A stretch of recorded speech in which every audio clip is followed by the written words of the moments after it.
Je vous propose 3 textes ce soir. Nous allons lire dans l'Évangile selon Matthieu, nous allons lire 2 Thessaloniciens, deuxième épître de Paul aux Thessaloniciens, et nous allons... Nous avons 2 textes dans Matthieu et nous avons un texte dans 2 Thessaloniciens. Amen. Amen. Nous lisons Matthieu 13, versets 34 à 43. Notez, Matthieu 13, 34 à 43. Pour la dernière fois, Matthieu 13, 34 à 43. Nous allons lire aussi Matthieu 25, verset 15. Matthieu 24, verset 15. Matthieu 24, verset 15. Et nous allons terminer avec 2 Thessaloniciens 2, versets 1 à 12. 2 Thessaloniciens 2, versets 1 à 12 pour terminer 2 Thessaloniciens chapitre 2, verset 1 au 12e verset. On peut aller. Matthieu 13, 34 à 43, je lis au nom de Jésus. Amen. Jésus dit à la foule toutes ces choses en parabole et ne lui parlez point sans parabole, afin que s'accomplisse ce qui avait été annoncé par les prophètes. S'il te plaît, tu peux répéter? Jésus dit à la foule toutes ces choses en parabole et ne lui parlez point sans parabole, afin que s'accomplisse ce qui avait été annoncé par les prophètes. J'ouvrirai ma bouche en parabole, je publierai des choses cachées depuis la création du monde. Alors il renvoya la foule et entra dans la maison. Ses disciples s'approchèrent de lui et dirent: explique-nous la parabole des livrées du champ. Il répondit: celui qui sème la bonne sémence, c'est le Fils de l'homme. Le champ, c'est le monde. La bonne sémence, ce sont les fils du royaume. Livrés, ce sont les fils du malin. Attends, est-ce que tu as lu la parabole de livrée? Non. Non? Alors, on n'a pas commencé à la bonne partie. Bon, anyway, on peut lire, je vais expliquer dans le message. C'est pas grave, on peut aller. L'ennemi qui l'a sémé, c'est le diable. La moisson, c'est la fin du monde. Le moissonneur, ce sont les anges. Or, comme on arrache l'ivrée et qu'on la jette au feu, il en sera de même à la fin du monde. Les fils de l'homme enverra ses anges qui arracheront de son royaume tous les scandales et ceux qui commettent l'iniquité. Et ils jetteront dans la fournaise ardente où il y aura des plaies et des grincements des dents. Verset 43. Alors les justes resplendiront comme le soleil dans le royaume de leur Père. Que celui qui a des oreilles pour entendre, entend. Que tu resplendisses dans la ville dans laquelle Dieu t'a établi au nom de Jésus. Amen. Matthieu 24, verset 15. Matthieu 24, le verset 15, je lis au nom de Jésus. C'est pourquoi, lorsque vous verrez l'abomination de la désolation dont a parlé le prophète Daniel, établi en lieu saint, que celui qui lit fasse attention.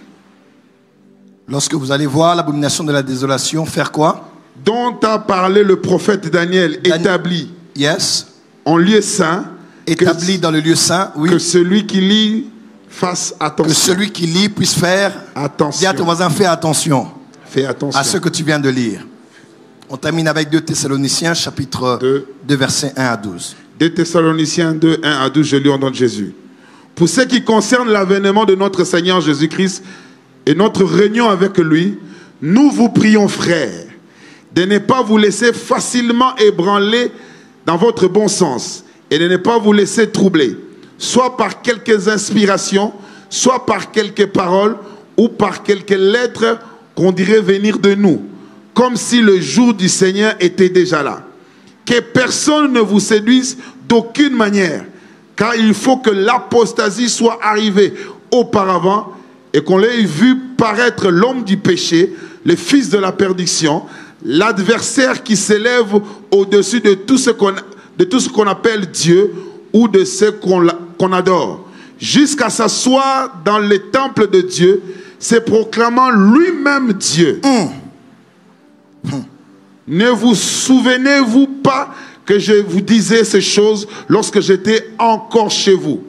Maintenant, vous savez ce qui le retient, afin qu'il ne paraisse qu'en son temps. Car le mystère de l'iniquité agit déjà.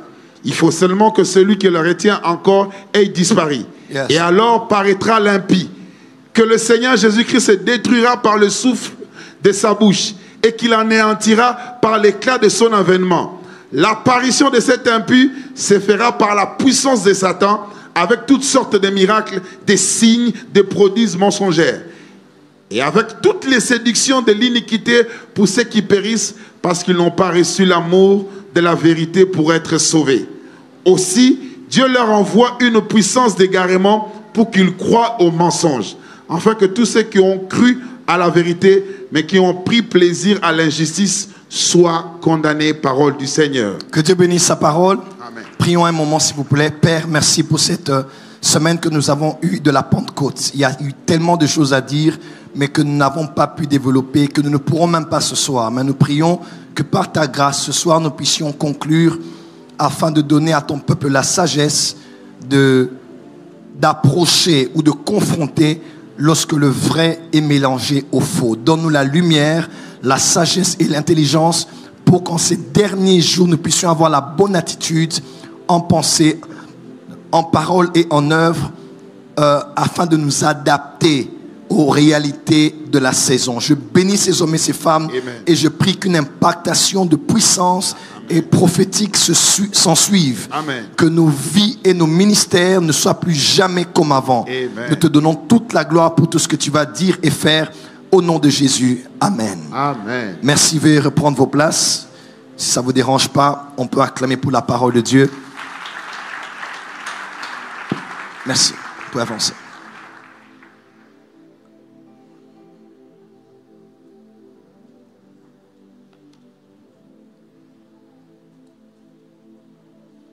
Qui a été béni cette semaine? Je peux les voir avec la main droite. Qui a appris quelque chose de nouveau? Qui a reçu quelque chose dans son esprit? Qui sent qu'il y a quelque chose qui commence à se former en lui? Ma prière est qu'aujourd'hui Dieu scelle cela. Amen. Et qu'après ce dimanche, qu'il y ait un nouveau départ. Amen. Dans ta relation avec Dieu. Amen. Amen. On acclame et on va commencer ce soir. Gloire au Seigneur.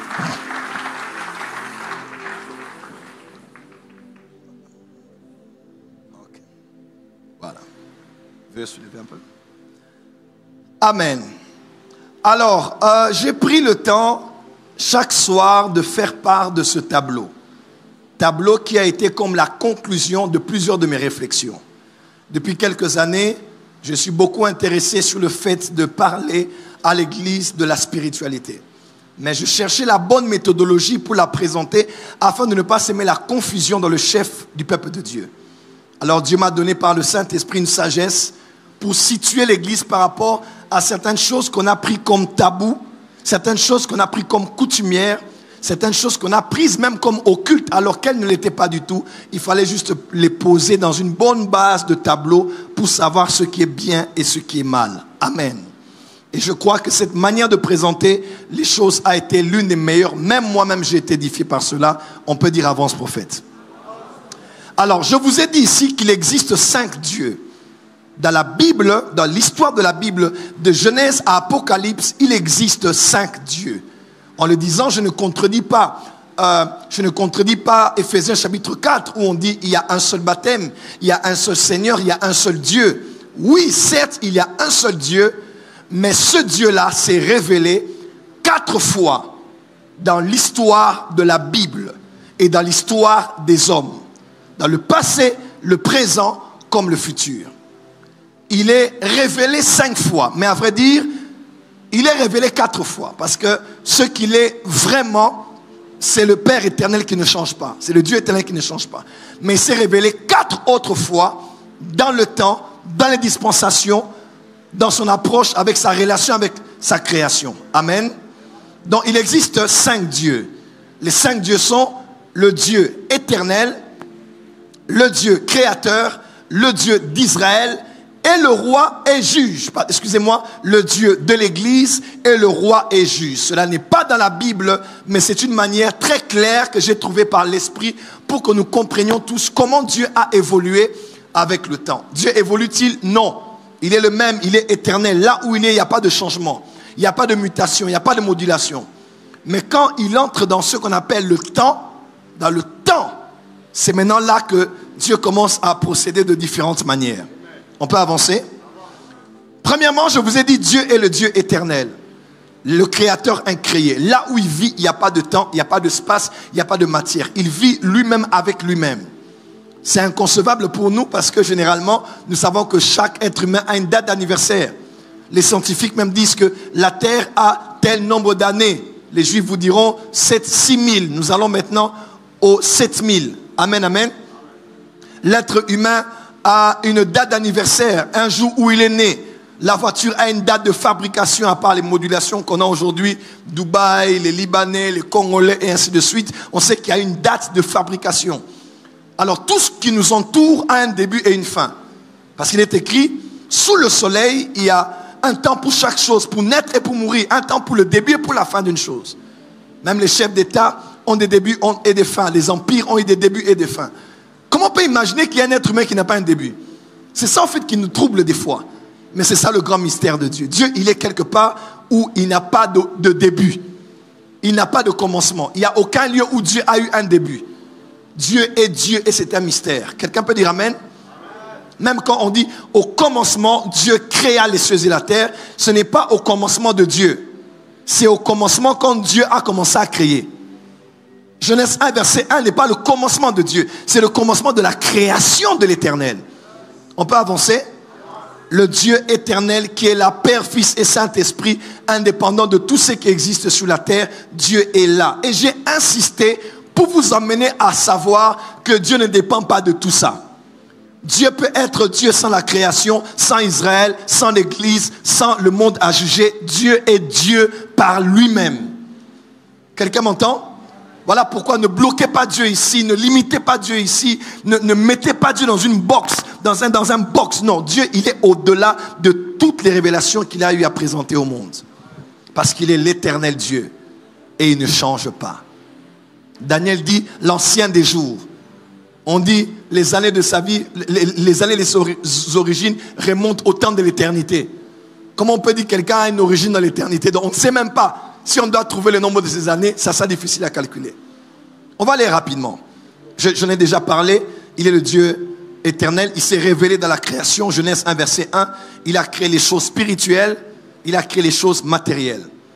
Les temps ont avancé. Il a trouvé un homme qui s'appelait Abraham. Il a parlé dans Genèse 12.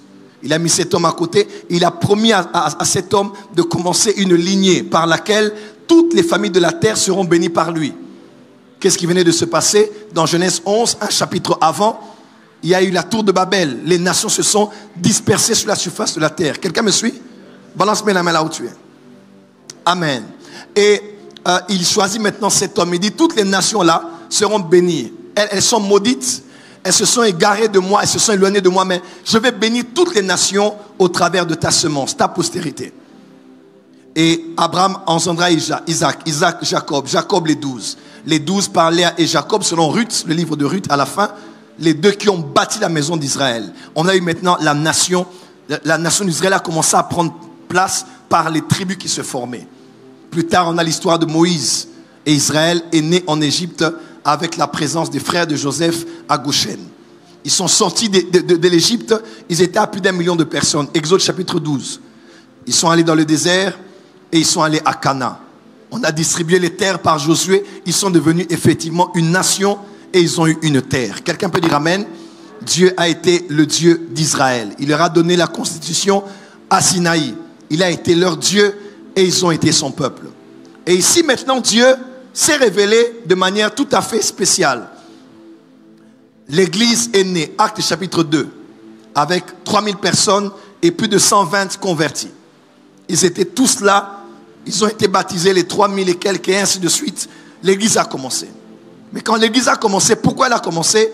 Parce que ici, à la transition d'ici à là, il y a eu un événement qui s'est passé. la venue d'un homme, mais un homme mystère, un homme différent de tous les hommes. Lorsqu'il est venu, on s'est posé la question, mais qui est vraiment cet homme? Qui est cet homme à qui même la tempête et les vagues, la mer est en train d'obéir? On cherchait à comprendre c'était qui. Les démons semblaient le connaître, les anges semblaient le connaître, mais les hommes avaient une grande confusion parce que on a finalement compris par ses enseignements qu'il n'était pas un homme ordinaire. Celui qui était là, c'est celui qui était ici.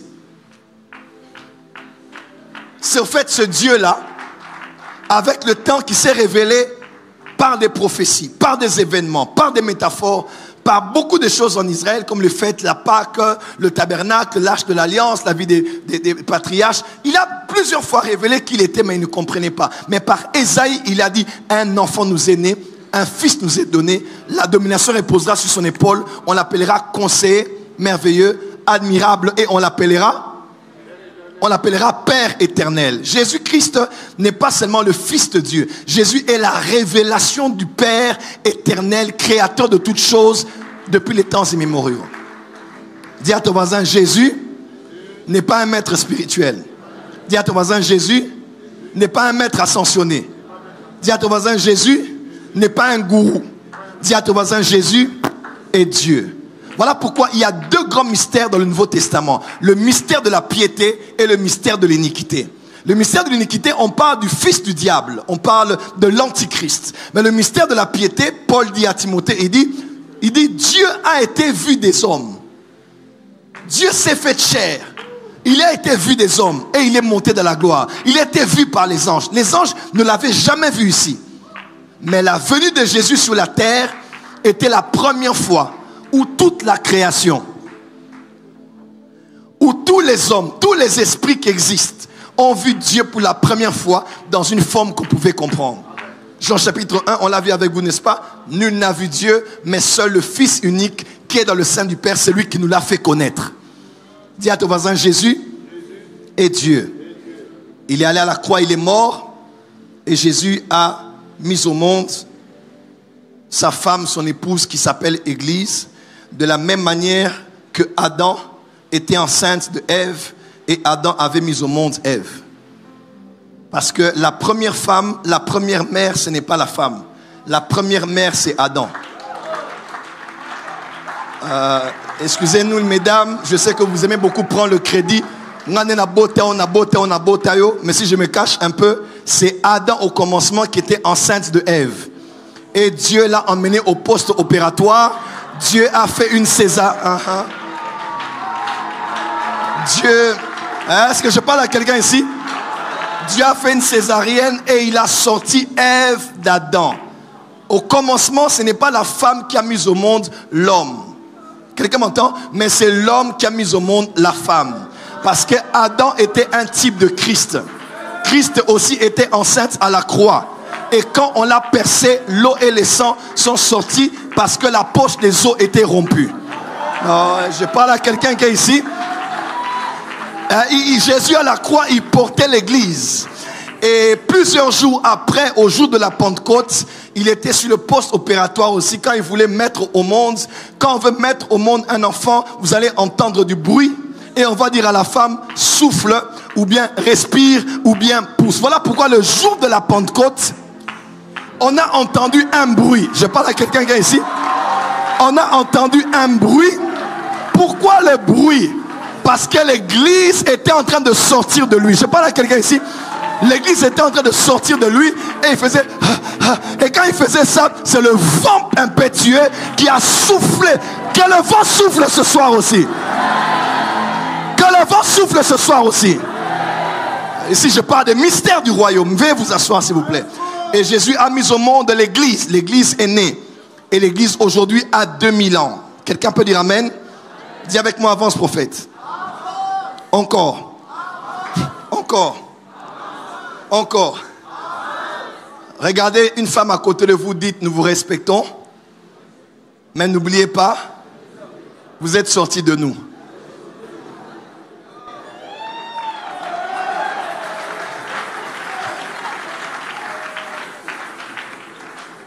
On peut avancer.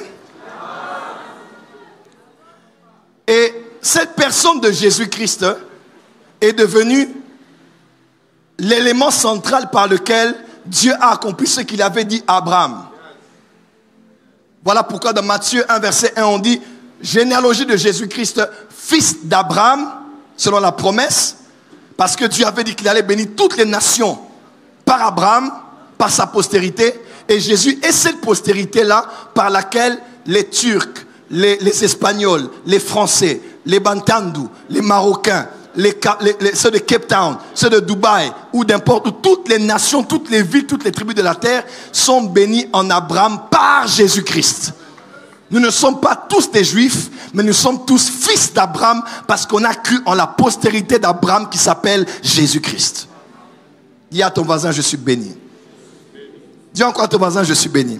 Je veux dire des choses sérieuses ce soir. Dis à ton voisin, moi je suis fils d'Abraham. On a critiqué Jésus parce qu'il avait donné à cette femme qui était courbée de se relever. Il a dit, celle-là est une fille d'Abraham. J'aimerais dire à quelqu'un, tout ce qui était courbé dans ta vie, tes finances qui étaient courbées, ton mariage qui était courbé, ton ministère qui était courbé, puisque toi aussi tu es fille d'Abraham, puisque toi aussi tu es fils d'Abraham, selon la promesse, tout ce qui était courbé va se redresser. On dit amen très fort. Salomon, dans Ecclésiaste, il a dit, ce qui est courbé ne peut pas être redressé. Mais ici, il n'y a pas Salomon. Ici, il y a plus que Salomon. Tout ce qui était courbé, je prophétise la saison du redressement. Je prophétise la saison du relèvement. Je prophétise la saison du redressement. Oh non, prophète, pasteur Daniel, la courbe financière, la courbe a baissé. Je prophétise qu'elle va se redresser. Que la saison de ton redressement commence. Que ta tête qui était baissée se relève. Que tu marches avec fierté. Parce qu'ici, il y a plus que Salomon. Et vous asseoir. Et c'est là où l'église est. Nous sommes à la saison qu'on appelle la saison du Dieu de l'église. C'est la dispensation du salut. La dispensation de la grâce. La dispensation de l'esprit. Selon 2 Corinthiens chapitre 3. C'est la dispensation de la vie, de l'esprit. Ce n'est pas de la loi. La dispensation du Saint-Esprit. C'est là où nous sommes. C'est pour ça que nous fêtons la Pentecôte. Amen. Mais j'aimerais vous emmener à quelque chose d'un peu plus loin. Vous êtes prêts? Vous aimez la parole? Poussez-vous un peu.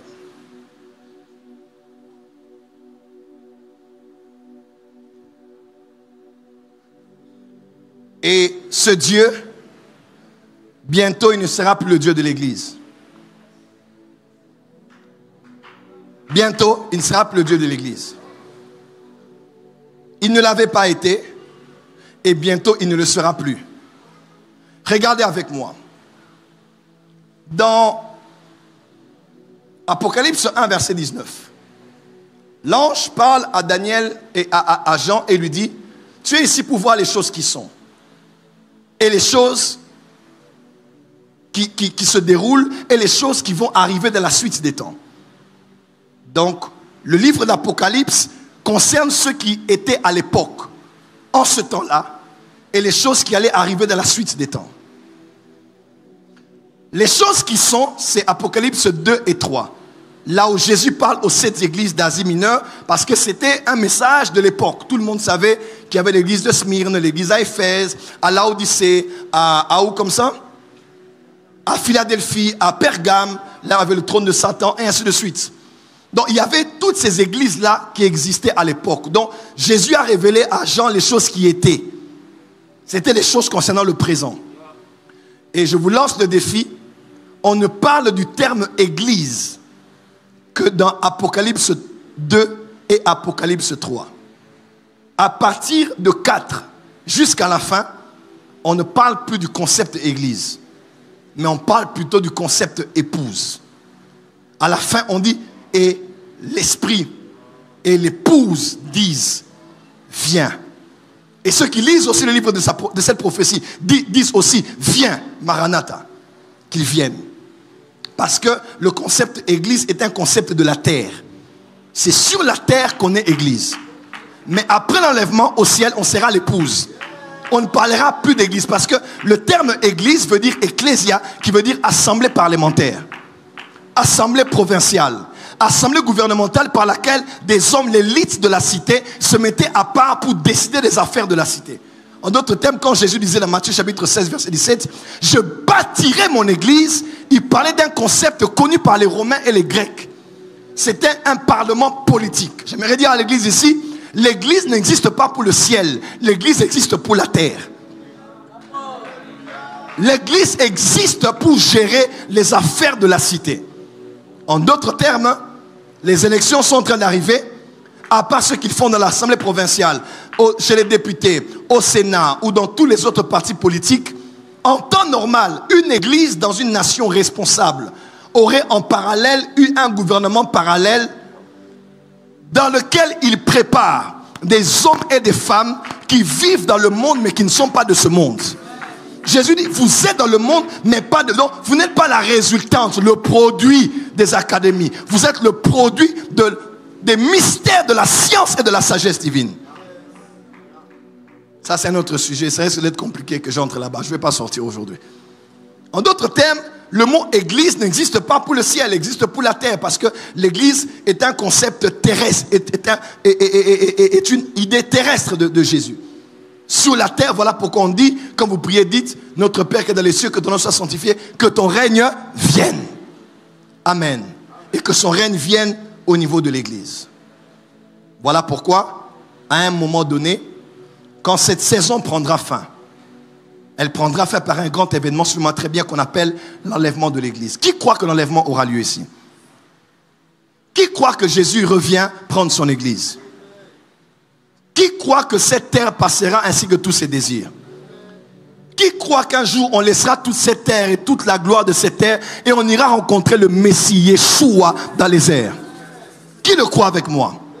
Paul dit que celui qui met son... Si nous sommes de ceux qui mettons notre espérance qu'en Christ sur cette terre, nous sommes les hommes les plus malheureux. Nous avons l'espérance. Jésus a dit, Paul a dit, Christ en nous l'espérance de la gloire. Et le mot gloire, le mot espérance dans le Nouveau Testament, dans les épîtres pauliniennes, ne parle pas de l'espérance du mariage. Quand on parle de l'espérance, on parle de l'enlèvement. Quand on parle de l'espérance, on parle de la gloire à venir. Au-delà de cette terre, dis à ton voisin, j'ai de l'espérance. Dis avec moi, j'ai de l'espérance. Dis avec moi, j'ai de l'espérance. Voilà pourquoi l'apôtre Paul a dit dans 1 Corinthiens chapitre 13, il a dit que ces trois choses demeurent. La foi, l'espérance et l'amour. Mais parmi ces trois, la plus importante, c'est l'amour. Pourquoi nous avons besoin d'amour? L'amour te permet de vivre Dieu sur la terre. Dieu n'a pas l'amour. Dieu n'a pas l'amour. Dieu est amour. Si on dit il a l'amour, ça veut dire que l'amour est quantitatif. Ça peut diminuer, ça peut augmenter. Dieu, il est amour. Oh mon Dieu. L'amour de Dieu a été manifesté envers nous. On dit dans Romains, lorsque nous étions encore pécheurs, Christ est mort pour nous. En d'autres termes, l'amour de Dieu ne dépend pas de ton amour. Donc c'est pas si toi tu aimes Dieu que Dieu va t'aimer. Aujourd'hui on a l'amour chantage. Oh, une femme va être soumise seulement si toi aussi tu m'aimes. Il est écrit, Marie, aimez vos femmes. Moi je ne suis pas soumise parce que toi tu m'aimes pas. Donc c'est donnant, donnant. Ça c'est vous. Dieu n'est pas là.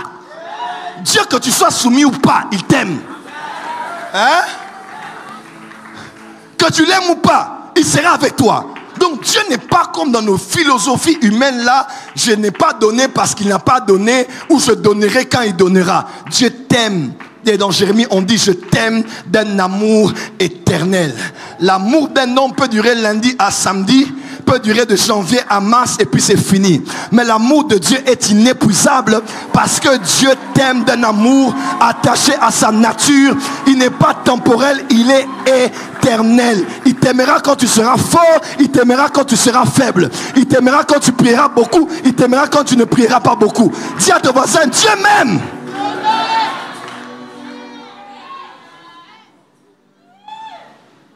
Pourquoi je parle de ça d'ailleurs? Moi aussi j'aime beaucoup parler. Je parlais de quoi? Hein?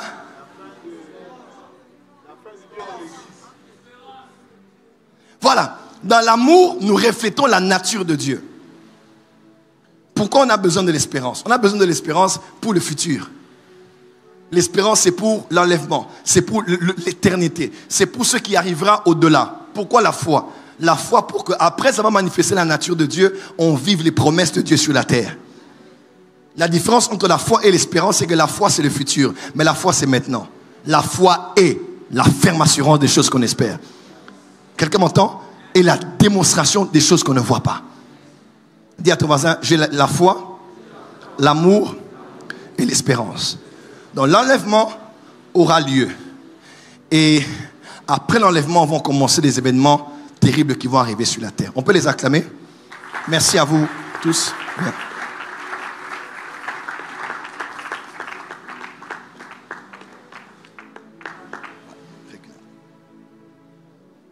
Je commence mon message maintenant.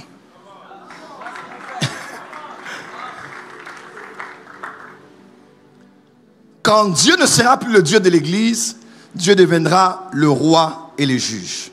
Et nous le voyons principalement dans le livre d'Apocalypse. Le livre d'Apocalypse est parmi les livres qu'on appelle les livres apocalyptiques. Ce sont des livres de révélation qui parlent beaucoup des événements des derniers temps, des derniers jours, du temps de la fin, mais avec beaucoup de symbolisme, avec beaucoup de métaphores, beaucoup d'analogies, beaucoup de parallèles. Amen, amen. Pourquoi on ne dit pas que c'est Satan, mais on dit le dragon? Pourquoi on ne dit pas que c'est Satan, mais on dit le serpent? Quelqu'un me suit? Pourquoi on ne dit pas que c'est Israël, mais on dit il y a une femme qui était revêtue du soleil et de la lune? Pourquoi on ne dit pas seulement cette femme-là, c'est Israël?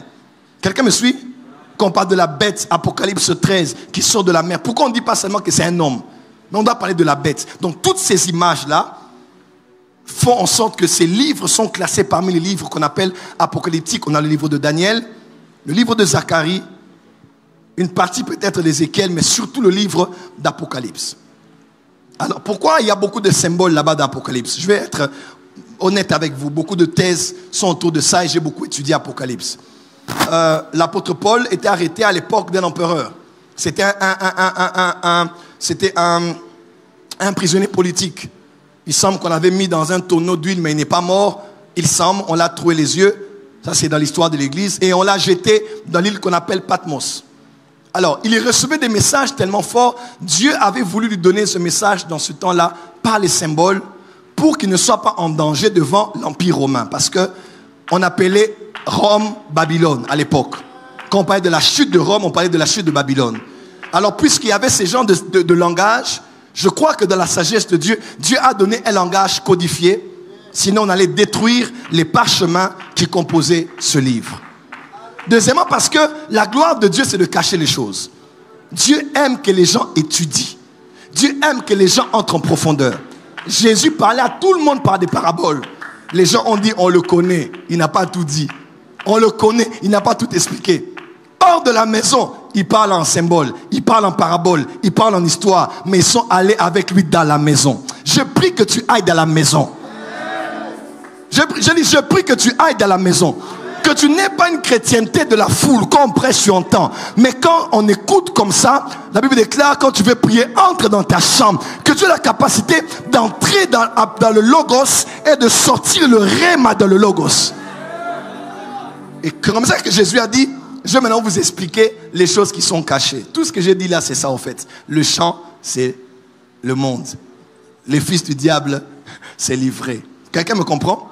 Ma prière, que tu ailles en profondeur. Quand tu ouvres la Bible, que tu ailles en profondeur. Quand tu écoutes une prédication, que tu ailles en profondeur. Dis à ton voisin, nous sommes la porte des cieux. Va dans la chambre de Dieu. Va dans le secret de Dieu. Là où Samson donne un énigme et que personne ne comprend, sa femme qui est dans sa chambre, sa femme qui est dans sa chambre peut sortir l'explication de l'énigme donnée à tous. Et puisque Samson s'appelle Petit Soleil et que nous avons le grand soleil, nous sommes l'épouse de Christ et capables d'aller dans ses appartements privés, dans son intimité, afin de connaître son secret. Qu'on appelle le Sod chez les Hébreux.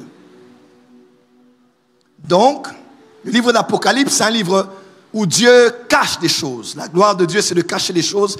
Proverbe chapitre 25. Mais la gloire des rois, c'est de sonder les choses. Qui est un roi ici? Apocalypse 1, verset 4, 5, 6. Il a fait de nous des rois et des sacrificateurs. Dis avec moi, je suis un roi. Alors ta gloire, ce n'est pas le fait de dire je suis roi. Ta gloire, c'est d'avoir la gloire du roi que tu es, c'est de sonder les choses. Oh, Deutéronome 29, verset 29 dit, les choses cachées sont à Dieu, les révélées sont à nous. Papa, les révélées sont à nous, oui, mais c'est à nous de la foule.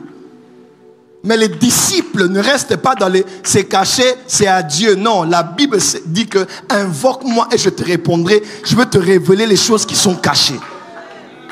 Prophète Joël, comment tu peux révéler des choses comme ça toute une semaine? Tu ne lis même pas tes notes. Papa, je vis dans le secret. Et le ministère prophétique, ce n'est pas dire les noms des gens. Le ministère prophétique, c'est de révéler les Écritures. Je parle à quelqu'un ici. Ma prière que tu finisses cette Pentecôte, que tu tombes amoureux de ta Bible.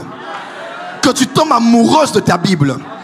Quand tu ouvres la Bible, que tu entres, tu nages, tu tournes, tu te retournes dedans. Que tu manges, tu te laves la Bible. Ma prière est que tu aimes la parole de Dieu.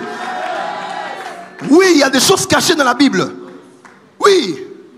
La Bible n'est pas un livre de quoi truc d'Afrique là, comment ça s'appelle? Jeune Afrique, non. Dans la Bible, il y a écoutez-moi, la Bible déclare que ce livre de la loi ne s'éloigne pas de ta bouche. On n'a pas dit lis jour et nuit, on dit médite. Quand on dit médite, ça veut dire il y a plus que ce qu'on lit qu'il y a dedans. Ce n'est pas ce qu'on lit qui donne le succès, mais c'est ce qu'on a médité. Aïe aïe aïe. C'est ce qu'on a creusé. C'est le logos, le rhéma dans le logos. C'est le miel dans le lion. Je parle à quelqu'un ici. C'est le rhéma dans le logos. C'est ça qui donne le succès. C'est ça qui donne la réussite. Apocalypse.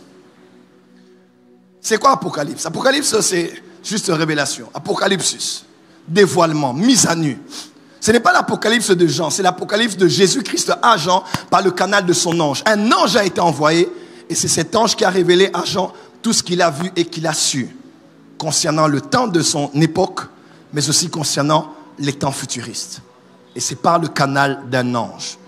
Ma prière est qu'en ce mois de juin, qu'un ange vienne te parler. Quelqu'un dira, non, le Saint-Esprit est déjà là pour m'enseigner. Pourquoi Jésus-Christ n'a pas seulement envoyé le Saint-Esprit pour révéler ça à Jean? Si seulement on doit seulement glorifier le Saint-Esprit. Est-ce qu'on doit glorifier un ange? Non. Mais Jésus-Christ est assez sage. Il sait ce que l'Esprit fait et il sait ce que les anges font. Et là, ce n'est pas l'Esprit qui a révélé ça. Non, non, non. C'est un ange qui a eu la mission d'ouvrir les yeux, d'expliquer les choses, de montrer des choses. Amen. Ma prière, tu sais, des fois tu dors, tu vois quelqu'un te dit des choses. Cet homme-là, c'est qui? C'est un ange. C'est la vérité. C'est un ange qui t'a parlé la nuit. Amen. Mais tu ne l'as pas reconnu. Amen. Et en ce mois de juin que tu vas commencer, tu dormiras la nuit. Yes. Tu ne dormiras pas comme un mort. Amen. Tu dormiras comme Jacob à Bethel. Amen. Tu poseras ta tête sur le rocher des âges, plus qu'un coussin.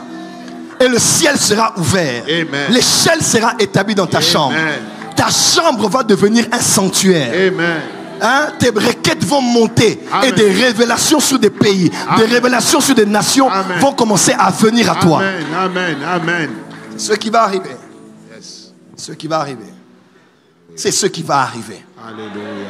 Je dis c'est ce qui va.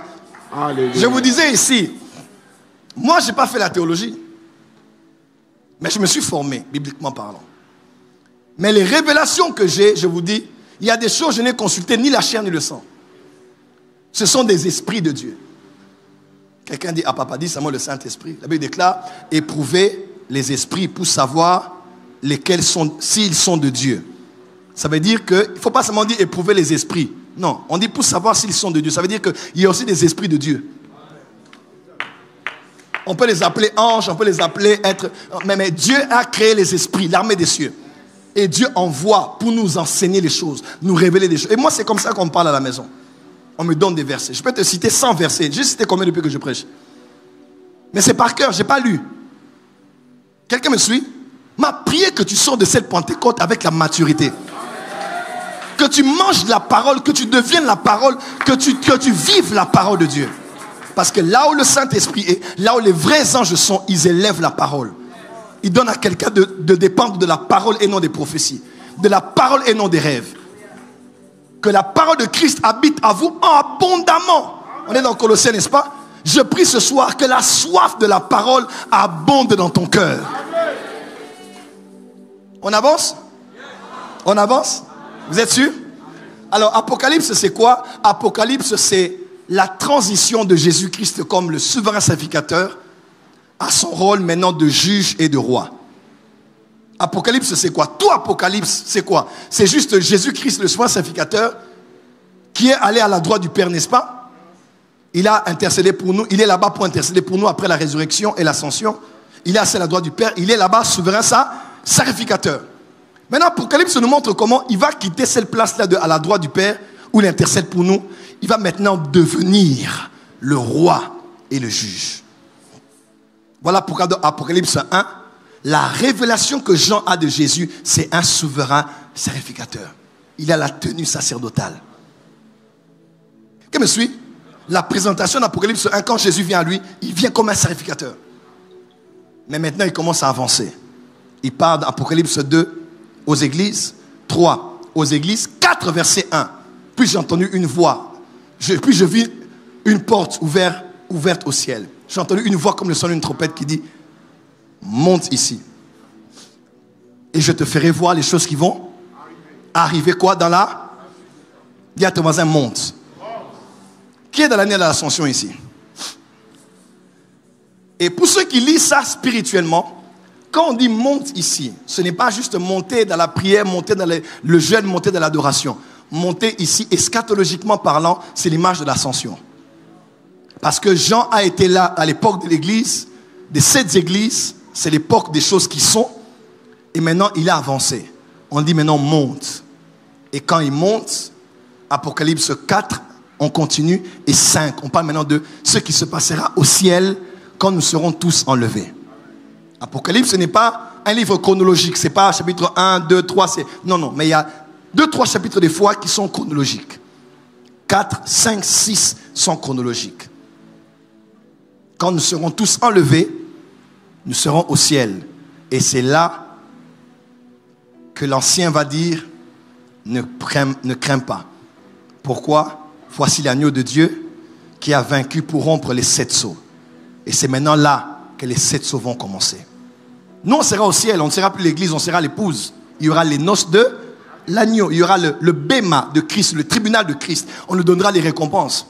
On passera dans le monde spirituel, selon les hommes, 7 ans là-bas au ciel. Mais c'est d'autres termes, hein? Ce n'est pas 7 ans au ciel, ça sera... Le temps au ciel est mesuré avec une autre mesure, n'est-ce pas? Mais sur la terre, il y aura ce qu'on appelle les jugements. C'est maintenant là que Jésus-Christ qui intercède pour nous. Il ne sera plus l'intercesseur. Il ne sera plus le sacrificateur. Jésus maintenant va devenir le juge et il va devenir le roi.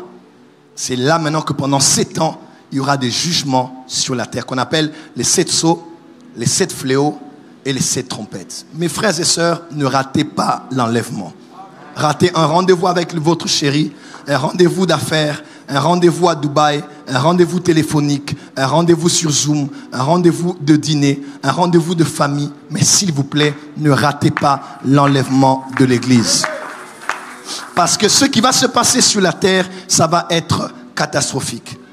Avec le Dieu de l'église, on est sauvé par la grâce au moyen de la foi. Et non sur le principe des œuvres. Voilà pourquoi, comme le docteur Louvois et moi, nous ne sommes pas sauvés par la sanctification. Nous sommes sauvés par la foi en Jésus-Christ. Point barre. Quelqu'un me suit? Tout le reste là, c'est comme la prière. La sanctification, c'est comme la prière, c'est comme lire la Bible. C'est quelque chose de normal, c'est pas spécial. C'est normal pour quelqu'un qui a déjà reçu Jésus. On ne doit pas inclure la sanctification dans l'équation du salut. Sinon, ça abîme tout. Pas pour dire qu'elle est moins importante. Non. Mais quand on met qui sera enlevé, ce sera celui qui a cru en Jésus et qui se sanctifie. On abîme le salut. Parce qu'on inclut des œuvres dans l'équation de la croix. Alors lui, il est mort pourquoi? Il a fait l'œuvre pourquoi? La seule œuvre parfaite, c'est celle que Jésus-Christ a fait.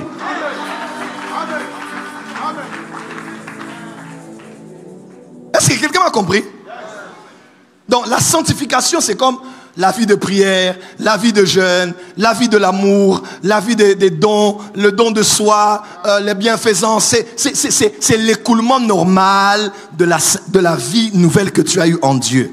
Il est amour, tu aimes. Il est saint, tu te sanctifies. Donc c'est normal. On ne doit pas mettre quelque chose dans l'équation du salut. Oh, qui sera enlevé? C'est celui qui a cru en Jésus et qui prie beaucoup. C'est celui qui sera enlevé et qui fait la Sainte Seine. C'est celui qui sera enlevé et qui est fils d'un prophète. C'est celui qui croit en Jésus et qui se sanctifie. Dès qu'on rajoute autre chose au salut, on abîme le salut et la doctrine. Et c'est ça qu'on appelle une hérésie.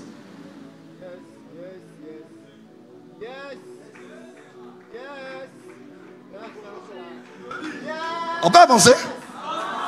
Qui a compris? Acclame si tu as compris là-haut.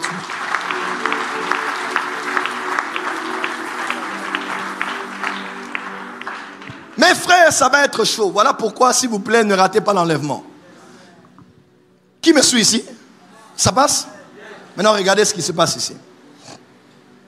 Et ici, nous serons au ciel, Apocalypse 5, quand on va ouvrir le premier sceau. On est dans Apocalypse 6, verset 1, n'est-ce pas? On dit, on va voir paraître un cheval blanc. Il ira pour Pasteur Daniel, lit pour nous. Apocalypse 1, 6, verset 1.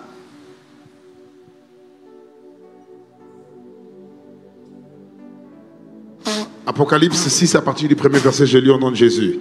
Je regardais quand l'agneau ouvrit un de sept sceaux, et j'ai entendu l'un de quatre êtres vivants qui disait comme d'une voix de tonnerre, viens. Je regardais et voici Paris un cheval blanc.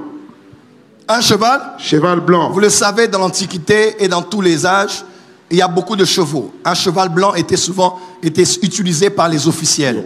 Soit un chef d'armée, un roi ou un empereur. En d'autres termes, celui qui le monte est une autorité royale, une autorité territoriale. On continue. Celui qui le montait avait un arc, une couronne lui fut donnée. Il avait un arc, une couronne lui fut donnée. Et il partit en vainqueur pour vaincre. Il partit en vainqueur et pour vaincre. Oui. Quand il ouvrit le second sceau. Merci. La première chose qui arrivera, quand l'Église sera enlevée et que les jugements vont commencer, ce sera la libération de celui qu'on appelle l'impie. Le fils du diable, le fils d'iniquité, ou qu'on appelle l'antichrist. Cet homme, cette autorité politique, militaire, gouvernementale, religieuse même, qui va gouverner le monde, qui va régner dans le monde. Quand j'ai vu Obama passer chef d'État, vous avez vu l'engouement qu'il y avait depuis l'Empire du Milieu en Chine jusqu'en Afrique, même en Amazonie. Les gens chantaient et bénissaient Dieu, célébraient Obama parce qu'il représentait, il incarnait quelque chose de nouveau dans le nouvel ordre mondial. Quand j'ai vu comment Obama était attendu, célébré et apprécié, Dieu m'a dit, le monde est prêt maintenant pour recevoir l'Antichrist. Parce qu'on a vu le monde entier se mobiliser pour célébrer un homme. Et c'est ce qui va arriver. Le monde sera dans la désolation. Quand les chrétiens vont partir, il y aura la catastrophe. Les présidents chrétiens vont disparaître. Quelqu'un me suit? Les pilotes chrétiens vont disparaître. Des avions vont faire des crashs. Les pasteurs prêchaient comme ça. Vous voyez pas directement, les gens sont restés. Ou le pasteur est resté, les gens sont partis. Donc, une partie de la population mondiale va disparaître comme le claquement de doigts de Thanos dans les Marvel.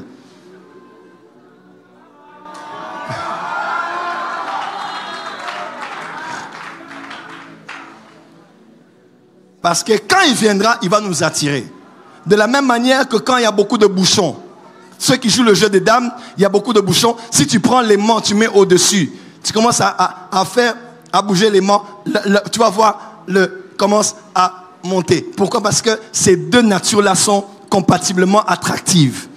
Et quand Jésus sera dans les airs, dans les nuées, nous qui sommes compatiblement attractives, tu ne vas pas comprendre, tu vas commencer à monter.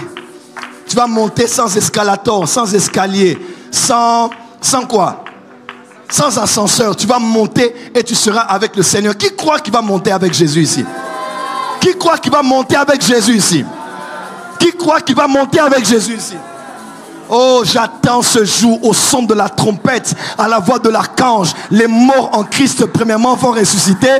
Et nous, les vivants, nous serons transformés et nous allons monter voir Jésus dans les airs.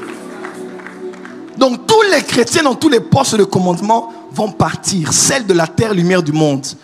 La terre va rester fade, sans sel. La terre va rester dans les ténèbres, sans lumière. C'est dans ce désarroi que quand l'Antichrist va apparaître, il va incarner l'espoir. Il va incarner l'espoir. Et je peux faire un petit commentaire ici? Je peux? Mes pasteurs, je peux? Est-ce que je peux en parler? Alors, je vais juste vous aider 2-3 minutes et puis je continue mon message. Généralement, quand on parle de l'Antichrist, on pense à une théorie qui a circulé en disant que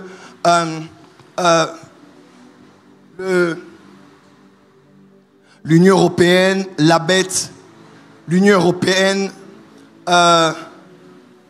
Babylone, les 7 collines, Italie. J'étais en Italie à Turin dernièrement. L'Union européenne, c'est l'Europe, c'est la bête, c'est Europa, c'est la femme sur la bête, c'est bien. Mais ce n'est pas parfait. Nous avons hérité d'une eschatologie europocentrique. Alors que la Bible n'est pas centrée sur l'Europe. La Bible est centrée sur le Moyen-Orient. La Bible n'est pas europocentrique. La Bible est israélocentrique. Dans Ézéchiel 5, verset 5, on dit Jérusalem est le centre du monde. Les anciennes cartes montraient que, quelqu'un me suit, montraient que c'était Israël, c'était Jérusalem qui était le centre de la terre. Jusqu'aujourd'hui d'ailleurs. L'Est, c'était par rapport à Israël. Et ainsi de suite. Aujourd'hui, on va dire non, c'est l'Europe, c'est l'Union européenne, c'est Macron, c'est ceci. C'est bien beau. Mais quand on lit bien la Bible avec les yeux prophétiques, la bête, l'Antichrist ne sortira pas de l'Union européenne. 1 Jean, chapitre 4 dit ceci. Je vais lire pour vous par cœur et paraphraser. On dit, l'Antichrist c'est qui? L'Antichrist c'est celui qui dit que Jésus n'est pas venu de la chair, qui n'est pas de Dieu et qui n'est pas le Fils de Dieu. Quelqu'un me suit? Il y a une seule religion au monde qui ne, je ne dis pas, je vous parle juste en parabole. Il y a une seule religion au monde qui ne croit pas officiellement que Jésus-Christ est le Fils de Dieu. C'est un prophète, mais ce n'est pas le Fils de Dieu. Dans le credo, on doit croire en Dieu et à un certain prophète. Alors que Jésus a dit la vie éternelle. C'est qu'on puisse croire en toi, le seul vrai Dieu, et Jésus que tu as envoyé. En d'autres termes, mon fils, si on doit chercher un concept antichrist, c'est d'abord autour de ceux qui légalement interdisent et ne croient pas que Jésus est de Dieu et que Jésus est le Fils de Dieu. Parce que c'est la foi chrétienne commence par là. Deuxièmement, pourquoi Dieu va venger Israël dans le retour glorieux? Parce que Israël sera entouré de ses voisins qui vont vouloir la détruire. C'est là qu'il y aura la grande guerre d'Armageddon. Quelqu'un me suit? Alors, toutes ces nations-là ne sont pas composées de la France ou de l'Italie. Ce sont des nations du Moyen-Orient. Quand vous lisez, vous savez, quand on parle le jour de l'Éternel dans la Bible, c'est ce jour-là. Quand on dit le jour de l'Éternel sera comme ceci, dans Ésaïe, Jérémie, les petits prophètes comme les Joël, le jour de l'Éternel, c'est le jour où Dieu viendra lui-même venger Israël. Mais quand vous lisez les petits prophètes, il n'y a aucune nation européenne. On peut parler encore de la Libye, on peut parler de l'Éthiopie, de l'Égypte, on peut parler de... Mais toutes les autres nations, c'est la Turquie et toutes les autres nations là. Jamais, au grand jamais, on parle de l'Europe. Je ne vais pas aller même plus loin avec ça. Et dans cette religion, on croit qu'il y a un homme qui va venir comme un messie. Quand il va apparaître, c'est lui qui va sauver le monde. Et Jésus-Christ, qu'ils appellent de leur langue, il va venir dire aux chrétiens, pardonnez-moi, ce n'est pas moi le sauveur. C'est lui le sauveur. Et ce Jésus-là va faire des miracles aux côtés de cette autorité politique qui viendra sauver le monde. Est-ce que vous ne voyez pas que c'est l'antichrist et le faux prophète? C'est une seule religion. L'antichrist viendra du Moyen-Orient. Parce que ce sera le réveil de Babylone. Babylone n'est pas née en Europe. Babylone est née. Quand on parle de la Perse, on parle de l'Irak, de l'Iran, de toutes ces sphères-là. C'est là que ça se passe. Même le jardin d'Éden était étendu jusque là-bas. Et c'est là que le serpent était descendu. C'est là que ça va encore se réveiller. Les images même des chérubins qu'on a aujourd'hui, on a un lion avec des ailes, tout ça. Mais ce sont des choses qu'on voyait là-bas, en Mésopotamie, on voyait au Moyen-Orient. Parce que Lucifer avait pris la science du ciel et il a emmené ça dans les royaumes sur la terre. Je ferme la parenthèse, on en parlera une autre fois. Mais vous devez le savoir, un homme viendra, un homme, on va l'appeler l'Antichrist. Il va venir sur la terre. Il aura près de lui le faux prophète. Et il sera dirigé par la puissance de Satan. On voit ça dans Apocalypse chapitre 13.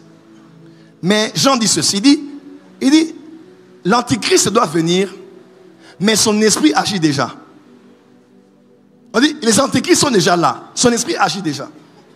Donc vous devez savoir que l'Antichrist, dans la période où Dieu va juger la terre par de sévères jugements, l'homme, il va venir.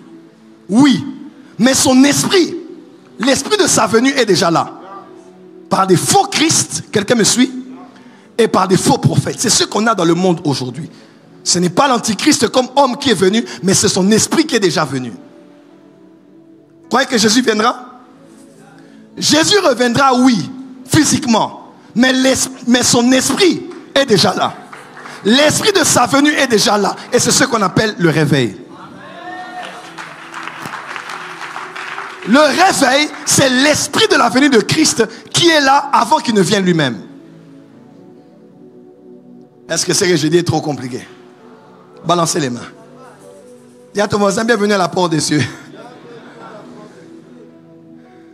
Ici, ce n'est pas mariage, voyage, âge, blocage, freinage. Dis à ton voisin, ici, c'est message. Voyage, vous aimez beaucoup les âges, hein? Âge et l'équipe, voyage, blocage, freinage et blocage. Ici, c'est message. Dis à ton voisin, message. Je peux continuer à monter? Et avant que l'Antichrist ne vienne, maintenant là, dans la dispensation de l'Église, il y a des antichrists. L'Antichrist, il est trois choses. Un, l'Antichrist, c'est celui qui est contre Christ. C'est celui qui prend la place de Christ, ou c'est celui qui est un faux Christ. Et aujourd'hui, l'esprit de l'Antichrist se manifeste notamment par le mysticisme qu'on a aujourd'hui partout. Il a offert la voie à beaucoup de spiritualité, beaucoup de mysticisme, beaucoup de faux messages, beaucoup de gourous. C'est dans le monde, c'est entré jusque dans l'église. C'est comme ça que j'ai parlé du mysticisme. Et chers frères et sœurs dans le Seigneur, je suis encore là à Kinshasa. Si vous avez eu à toucher à des choses, à faire des choses, voyez-moi au bureau, même en secret. Je vais vous déconnecter et vous aider. Beaucoup de gens ont lié, bloqué leur vie parce qu'ils se sont livrés à des spiritualités bizarres et étranges. Est-ce que je peux avancer? Acclame, je vais avancer.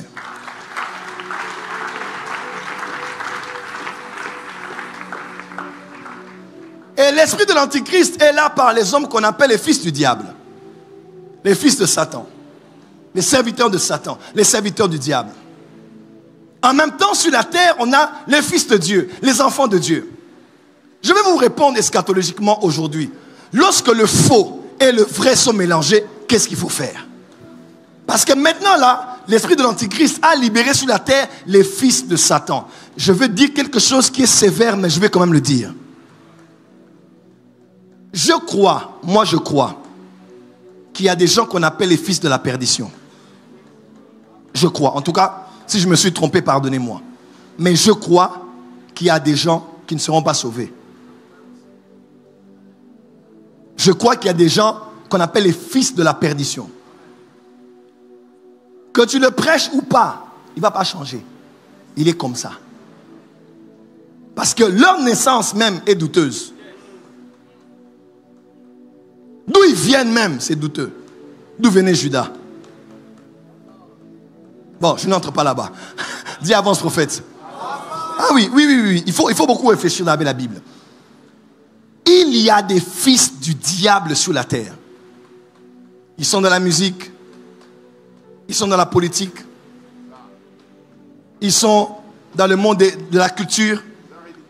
Ils sont dans les arts et divertissements, dans le monde économique. Ce sont des fils prévus pour la perdition, les fils de la rébellion. Donc eux là, ils sont nés juste pour détruire le monde. Quel que soit ce que tu vas dire de l'évangile, ça entrera, ça sortira. Il n'a pas de chance d'être sauvé parce que sa venue sur la terre, son esprit sur la terre est venu de manière très étrange. C'est là qu'on parle des Néphilim et des autres. Et Satan a libéré ses fils sur la terre. Allez-y avec moi dans la parabole. Je clôture ici, maintenant je développe et on va conclure. La parabole de l'ivraie et du bon grain. C'est la parabole qui révèle la coexistence de l'ivraie et du blé. De la lumière et des ténèbres. Du vrai et du faux. Du bien et du mal. Des agents du royaume et des agents des ténèbres. Les fils du diable et les fils de Dieu. L'homme avait son champ pendant que les serviteurs dormaient, c'était la nuit. On parle aussi d'une saison, parce que même les 10 vierges s'endormirent. C'est le soir, nous sommes au soir, n'est-ce pas? C'est le temps de dormir. Le voleur est venu, qu'est-ce qu'il a fait? Il a sémé l'ivraie. Et tout le temps là, personne ne savait qu'une autre sémence était sous terre. On a juste vu des plantes pousser, des plantes pousser. Et agronomiquement parlant, on dit, l'ivraie et le blé se ressemblent tellement, il est impossible d'en voir la différence tant que les fruits ne sont pas sortis. Et quand les fruits sont sortis, on a dit, hé, ce n'était donc pas comme nous. Ils étaient comme nous, mais les fruits, ça veut dire qu'au fond là-bas, c'est une autre racine. On a dit, qu'est-ce qu'on va faire? Qu'est-ce que le maître a dit? Laissez-les. Oh. Laissez-les. Croître ensemble. Je n'ai pas entendu. Laissez-les. Croître ensemble. Dis à ton voisin, lorsque le faux et le vrai sont mélangés, laissez-les croître ensemble. Yes.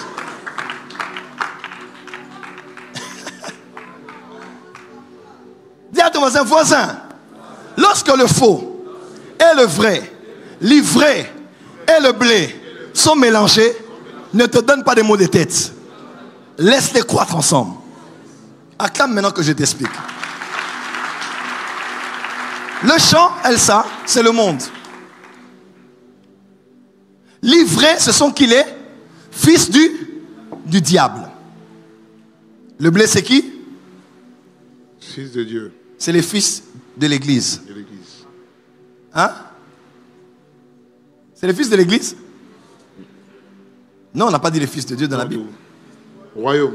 On dit quoi? Les fils du royaume. Les qui? Les fils du royaume. Plus fort. Les fils du royaume.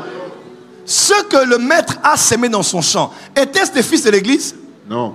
Des fils d'un prophète? Non. Des fils d'un bishop? Non. Les fils d'un apôtre? Non. Les fils de quoi? Du royaume. Et on les a sémés où? Au champ. Le champ, c'est quoi? Le monde. Dieu ne sème pas ses enfants dans l'église. Le champ de Dieu, ce n'est pas l'église. Le champ de Dieu, ce ne sont pas les églises de la diaspora où tu vas prêcher. Le champ de Dieu, c'est le monde. Amen. Nous ne sommes pas chrétiens à l'église, nous sommes chrétiens dans le monde. Dis à tes voisins, allons au monde. Allons au monde. Jésus a dit, allez, non pas à l'église, mais allez faire de toutes les nations des disciples. Dis amen bien. Amen. Pourquoi? Parce que les nations sont indisciplinées. Leurs chefs d'État sont indisciplinés. Leurs députés sont indisciplinés. Leurs médias sont indisciplinés. Leurs footballeurs sont indisciplinés. Je vous donne le mandat de disciples. De faire des nations des disciples. Qu'ils apprennent à mon école parce que je suis un maître. Dis à ton voisin, tika makambo église. Tika makambo église. Kende na mokili. Kende na mokili. Oh, prophète Joël, pourquoi tu as certaines de tes amitiés qui sont dans le monde? Papa, tu veux le poisson, va dans l'eau. Tu veux le gibier, va dans la forêt. Tu veux les païens, va dans le monde. Dieu ne nous a pas appelés à inviter les gens à l'église, mais à mener l'église dans le monde. Dis amen bien. Amen. Dis à ton voisin, le champ c'est le monde. Le champ c'est le monde. Là où on doit travailler, on doit exercer les dons, Yes. on doit exercer la science, Yes. on doit exercer la sagesse, Yes. on doit diffuser la lumière. Yes. C'est où? Ce n'est pas dans l'église, c'est dans le Monde. Aujourd'hui, quand tu finis le culte, demain va dans le monde. Yes. Mardi va dans le monde. Amen. Vendredi va dans le monde. Amen. Dimanche reviens ici. Amen. Parce que l'église a bloqué les gens. Le but, ce n'est pas d'être à l'église. Le but, c'est d'être au Parlement. Yes. C'est d'être journaliste. Amen. C'est d'être ingénieur. Yes. C'est d'être avocat. Yes. Je peux dire amen? Amen. C'est d'être dans les affaires. Amen. C'est d'être dans les avions. Amen. C'est d'être dans les arts et divertissements. Amen. C'est là qu'on doit être. Mais, prophète Gratien, ce qui est grave dans l'histoire, on n'a pas dit les fils de l'église, mais les fils du... Parce que le royaume est plus grand que l'église. Amen. Je t'explique. Les 4 autres dieux, revenez. Je vais choquer ton intelligence ici. Avancez vite, vite, vite. Dis à ton voisin, Voisin. le royaume Le royaume est plus grand que l'église. est plus grand que l'église. Venez par ici, par ici, par ici, par ici. Dis à ton voisin, Voisin. le royaume Le royaume est plus grand que est l'église. plus grand que l'église. Non, tous 3 personnes disent voisin, je ne suis pas fils de l'église, je suis fils du royaume. Je suis fils du royaume. Daniel du royaume. Tiens ton voisin et je ne suis pas fils de l'église. Je suis fils du royaume. Tonton royaume. Je suis qui? Dis à ton voisin, je ne suis pas fils de l'église. Je suis fils du... Pourquoi? Parce que l'église est petite. Ouais. Ya. Conjugaison. L'église est Tite. Mais le royaume, je vous donne la preuve. L'église n'a jamais existé ici. Ni ici. Ni ici. L'église a commencé ici. Elle va se terminer ici. Mais son règne n'a pas de fin. Amen. Ici déjà, il régnait. Yes. Comme créateur, il régnait. Yes. En Israël, il régnait. Dans l'église, il règne. Et plus tard, Il régnera. voilà pourquoi ne vous bloquez pas dans la mentalité de l'église. Jésus ne viendra pas prendre les fils de l'église, Yes. mais les fils du... Royaume.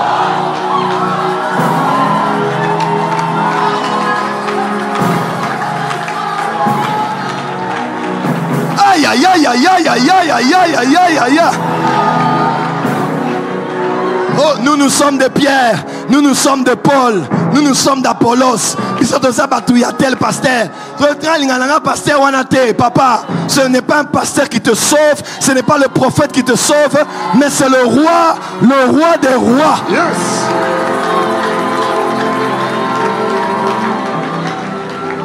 Dans le Nouveau Testament, Jean-Baptiste a dit, répentez-vous, car le royaume arrive. Et quand Nicodème, docteur de la loi, parlait avec le roi, il a dit, comment je dois faire pour entrer dans le royaume? Pas pour entrer à l'église. La nouvelle naissance n'est pas venue parce qu'une discussion tournait autour de l'appartenance à l'église, Yeah. mais à l'accès au royaume.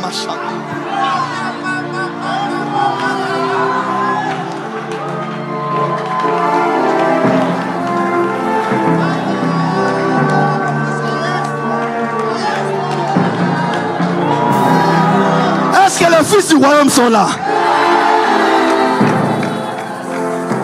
L'église est limitée, mais le royaume n'est pas limité. Ne vous bloquez pas dans les choses des églises. Beaucoup sont dans la cité, par exemple, le prophète Joël était nation inayo. Petit câble wana. Natina mutumote asona mutumusu pour azamona nangai. C'est un solidarité que solidarité. Mais koko tata na ba débat mon pas ma pamba vanda kimia. O bandimeli biso bandimeli. O bandimeli biso te Laurent Gbagbo. Oui. Te rekoba la biso na nzela na biso. Mais je ne veux pas des gens qui se disputent, qui se divisent. On n'a pas le temps pour ça. Le royaume est plus important. Amen. Il a dit à ses disciples, lorsque vous priez, dites, notre Père, que ton nom soit sanctifié. Amen. Je n'ai pas le règne. En anglais, on dit, may your kingdom come. C'est le royaume qui doit venir. Au début, on parle du royaume. À la fin, car c'est à toi qu'appartiennent. En français, on dit le règne, mais en anglais, on dit the kingdom. On dit le royaume. Aïe, aïe, aïe, aïe, aïe, aïe. Dis à ton voisin, enlève la mentalité de l'église. Enlève la mentalité de l'église. Prends la mentalité du royaume. Prends la mentalité du royaume. Je suis à l'aéroport. Je suis à l'aéroport. Ces chrétiens-là prient à la borne. J'ai appris qu'il y a quelqu'un là-bas qui n'aime pas trop le prophète, par exemple. Hein? C'est pas vrai, mais par exemple. Je vais le bloquer ici pour qu'il rate son vol. Ça, c'est la mentalité de l'église. La mentalité du royaume te dira, on n'est peut-être pas des mêmes églises. C'est un homme de Dieu. Mais c'est un enfant de Dieu. Quelqu'un m'entend? C'est un enfant de Dieu. Il ne doit pas rater son vol. Peut-être le sort de sa famille en dépend. Le sort de l'État congolais en dépend. Je ne peux pas mener mes caprices ecclésiastiques et nos débats doctrinaux pour bloquer un chrétien qui est en train de voyager. Au travail. Dis à ton voisin le royaume. Le royaume. Dis à ton voisin le royaume. Le royaume. Le royaume ne consiste pas dans le manger et le boire, mais dans la justice, la paix et la joie dans le Saint-Esprit.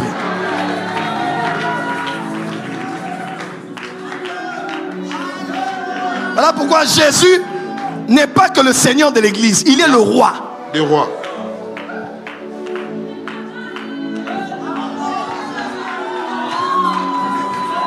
C'est quoi un royaume?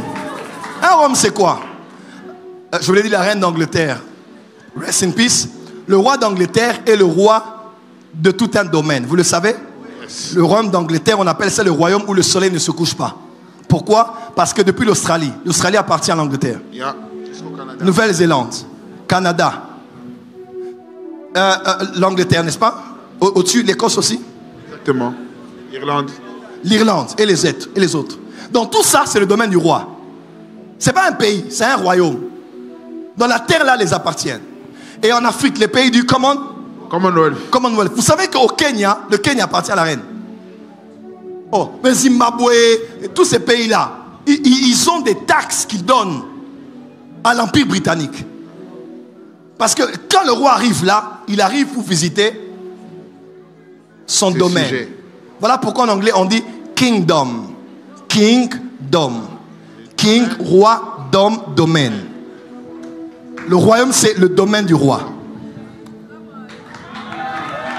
Quand le roi belge venait ici, il faisait un tour au Rwanda, il faisait un tour au Burundi, il faisait un tour au Congo. C'était son domaine. Donc vous êtes ses sujets, c'est son domaine. Il règne partout. Partout où ça lui appartient, là, il règne là. Quand on dit que le royaume doit venir sur la terre, c'est que ton bureau doit devenir son domaine. Aïe. Ton mariage doit devenir son domaine. Amen. L'école que tu as construite devient son domaine. Parce que dans son royaume là, il y a ses valeurs. On adore, on célèbre un roi, on vénère un roi. Oh mon Dieu, mon roi. Est-ce que je peux dire à ton voisin, étends le domaine du roi. Il faut que le domaine de Jésus arrive jusque dans ton quartier. Quand un démon veut voler seulement là où il y a ton quartier, il sent seulement qu'ici, il y a des gardes royaux. Parce que ta présence là a consacré toute l'avenue, a consacré toute la province, a consacré tout le quartier au roi des rois et au Seigneur des seigneurs. Amen. Voilà pourquoi un jour, il m'a dit, Joël, je sais ce que je ferai de toi dans ce pays. Tu sais, mon plus grand appel, c'est d'être père spirituel et non d'être prophète. Les jours vont venir. Filmez-moi bien. Peut-être pas ce gouvernement, peut-être un autre gouvernement. Mais le jour va venir, vous vous rappellerez de ces paroles. Un jour, c'est des hommes comme nous qui allons faire l'interface avec les chefs de l'État dans ce pays. Un jour, même pas aujourd'hui, c'est pas grave. Un jour, c'est nous qui allons parler. Et Dieu m'avait dit, je t'ai formé toutes ces années pour que les jours vont venir où même les pasteurs qui ne t'ont pas aimé, tu devras les défendre devant le roi. Parce que je t'apprends à être père et non à être grand frère.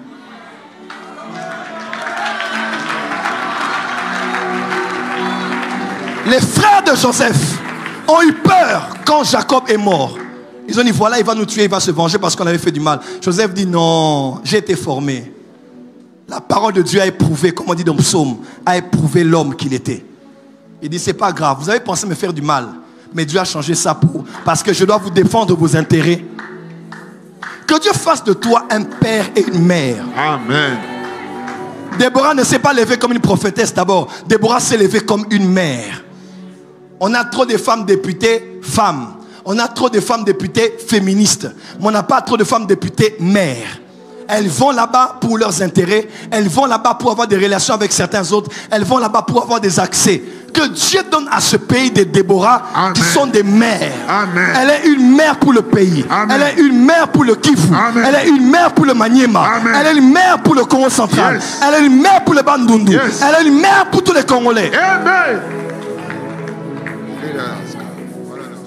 Le royaume est plus important. Bon, je clôture ici. Parce que si je continue, c'est jusqu'à demain qu'on va aller. Nous sommes au moment où les fils du diable sont montés. Les fils du Rhum font quoi aussi? Et vous savez quoi? Pasteur Dani, livrer c'est terrible. Hein? Livrer a la capacité d'être ici et de produire des racines jusque dans la parcelle voisine. Et quand Livrer commence à porter des racines, Livrer peut encercler ici. Livrer a la tendance d'encercler les racines du blé ou de n'importe quel arbre à proximité ou plante à proximité. Elle va encercler et elle va étouffer. Et Jésus a dit, vous ne voyez que les fruits. Alors vous voulez couper l'arbre. Mais faites attention. Si vous enlevez l'arbre là, si vous enlevez Livrer, vous risquez aussi de copicola. Vous allez déraciner aussi les racines du blé qui se sont entremêlées avec le temps. Et si Livrer était quelqu'un qui est à côté de toi, il a tellement d'informations sur toi, il a tellement eu accès à ta vie privée, que la meilleure des choses c'est de le retirer de toi. Mais en même temps, tu connais les conséquences si tu oses le retirer. Parce qu'il a tellement pris des racines dans le système. Et si Livrer c'était ta meilleure amie, ton meilleur ami, ton frère d'alliance dans le ministère, qui connaît tellement de toi, tellement de ce qui s'est passé, que tu sais que la solution c'est dans le lever. Mais en même temps, tu te poses la question, si je l'enlève ici, ça peut détruire tout le reste. Et si Livrer c'est quelqu'un qui habitait chez toi à la maison ces jours-ci? Et si Livrer c'est quelqu'un avec qui tu as les affaires? Tu as son argent, il a ton argent. Les documents sont signés. Tu ne veux plus être avec lui, mais ce n'est pas facile de... Et si Livrer c'était ton mari?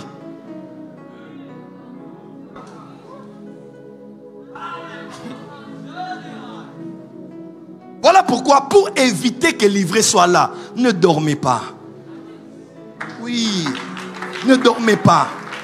Des fois, par un petit assoupissement, petit sommeil, la pauvreté peut te surprendre. Tu me comprends? Quelque chose de mal peut te reprendre comme ça. Je dis toujours aux gens, quand tu vis dans la gloire, c'est le moment où tu dois être le plus prudent. Dieu commence à t'élever, on parle de toi. C'est le moment où il faut être prudent parce que c'est en ce moment-là que tu es tellement dans la joie que tu ne vois pas ce qui t'approche. Il sortait de la terre de l'Égypte, les mains levées, chantant le cantique de Myriam, chantant le cantique de Moïse, célébrant Dieu pour la Pâque. Ils sortaient là, ils étaient tellement contents. Ils ont traversé la mer Rouge, ils sont allés de l'autre côté. Mais ils étaient tellement dans la gloire qu'ils ont oublié qu'il y a des infiltrés qui sont entrés dans le convoi. On les appelait des ramassis. Ils ne s'inquiétaient pas, ils trouvaient ça normal, ils disaient que c'est rien, mais ne savaient pas que pendant cette gloire-là, ils étaient tellement de la lumière qu'ils ont oublié de veiller aux gens qui les approchaient. Et pourquoi les Juifs sont morts dans les déserts? C'est parce que ces hommes-là qui étaient entrés avec eux des années passées à la porte de la terre promise, ils ont commencé à les rappeler les oignons, ils ont commencé à les rappeler les tomates, ils ont commencé à les rappeler l'Égypte. Et c'est eux qui les ont poussés à murmurer dans les tentes et ils furent détruits par l'exterminateur. La plupart des choses qui me sont arrivées dans le ministère, j'ai réalisé que ça n'a pas commencé quand les combats ont commencé. Ça a commencé quand j'étais dans la gloire. J'étais tellement émerveillé par ce que Dieu faisait. J'avais les mains levées, j'ai célébré Dieu, ne sachant même pas les gens m'approcher. Et j'ai laissé n'importe qui m'approcher. Et des gens sont tellement entrés dedans qu'ils sont devenus livrés. C'est que tu dois le faire sauter, mais c'est compliqué. Parce qu'il y a des racines dans le système.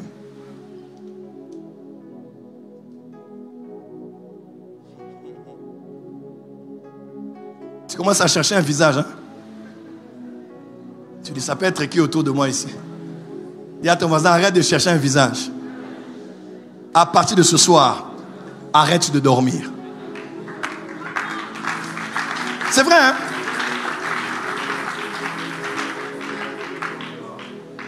Ne commence pas la relation là. Tu as tellement commencé la relation. Tu as tellement fait des promesses. Vous êtes tellement allé loin. Tu sais que tu dois arrêter, mais tu dis, ah, ce n'a qu'à tiawa. Parce que les racines en bas se sont déjà entremêlées. Ma prière est qu'après cette Pentecôte, que tu ne dormes plus. Amen. Ton amen, Maron, je dis que tu ne dormes plus. Amen. Je dis que tu ne dormes plus. Amen. Dis à ton voisin, ne dors plus. Interdit de dormir. Un peu de sommeil. Donc après cette semaine, ne dis pas, oh mardi on a payé ma pote Tozawa qui a une semaine awa. Maramorola là, mardi Tozawa, vendredi Tozawa, dimanche Tozawa. L'intercession Tozali. Dis à ton voisin, Marama repos exate, vacances exate, copain maïsa. Opération Fongola Mesu. Nakiko Balobara. Hein? Ziboula Menso. Regarde ton voisin. T'as la misuboué. Dis Ziboula Menso. C'est ça? Change de voisin, dis voisin. Ziboula Menso. Ziboula Menso. Eh ben, t'es sogi capsulateur, décapsulateur, ils allaient rappeler au babengara ziboulateur. Ils allaient rappeler en solo. Hein? Ou ziboula. C'est en quelle langue? Que Dieu ziboule tes yeux. Marmola, à la maison que Dieu ziboule. Qui fasse quoi? Il ziboule. Dis à ton voisin, ziboulons nous vivants. Ziboulons nous vivants. Acclame bien, je vais clôturer ici. Non, c'est vrai, hein? On s'est retrouvé dans des situations très embarrassantes. Avec des gens tellement proches de nous qu'on ne sait plus les enlever. Juste parce qu'on a dormi un peu. Ils sont tellement entrés dans le système que tu te dis, si j'enlève, ça va enlever beaucoup de bonnes choses.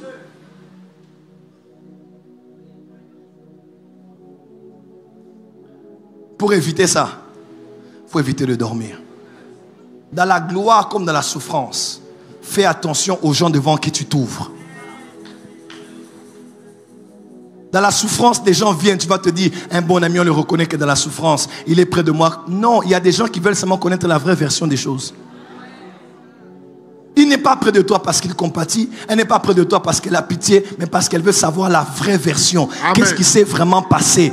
Hein? Là-bas, on nous a dit que c'est pas ça, mais moi je veux connaître. Il fait quoi avec ça? Est-ce qu'il y a un disque dur? Il y a des gens qui sont des banques de données. Ils aiment tout savoir sur tout. Pour en faire quoi?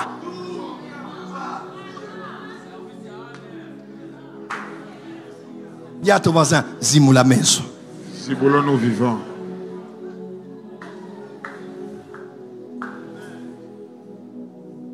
Tous ceux qui sont loin de toi ne sont pas contre toi. Tous ceux qui sont proches de toi aussi ne sont pas forcément pour toi. Tous ceux qui t'ont quitté ne sont pas toujours nos ennemis. Tu m'as entendu? Il y a des gens qui t'ont quitté mais ils ne sont pas ton ennemi. Mais il y a des gens qui sont proches, ils sont restés. Ce n'est pas qu'ils sont tes amis. Il y a des gens qui sont restés parce qu'ils n'ont pas encore fini leur mission. Hein? Il y a des gens qui ne t'ont jamais quitté, pas parce qu'ils sont fidèles, mais parce qu'ils n'ont pas encore fini leur mission. Voilà pourquoi en toute chose, soyez reconnaissants pour ceux qui sont là. Mais soyez prudents. Ziboula?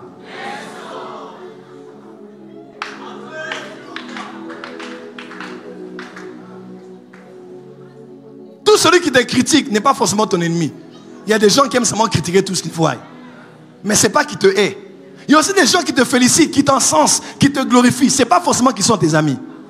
Voilà pourquoi ne soyez pas créés par les rumeurs. Ne soyez pas créés par les félicitations. Que personne que personne n'ait accès à vous parce qu'il vous a acclamé un jour. Il y a beaucoup de flatteurs sur la terre. Ne dépend pas des likes des gens. Ne dépend pas des millions de vues. Ne dépend pas de l'acceptation des gens. Moi, j'ai transcendé cette étape-là. Que tu me félicites ou pas, je vais bien.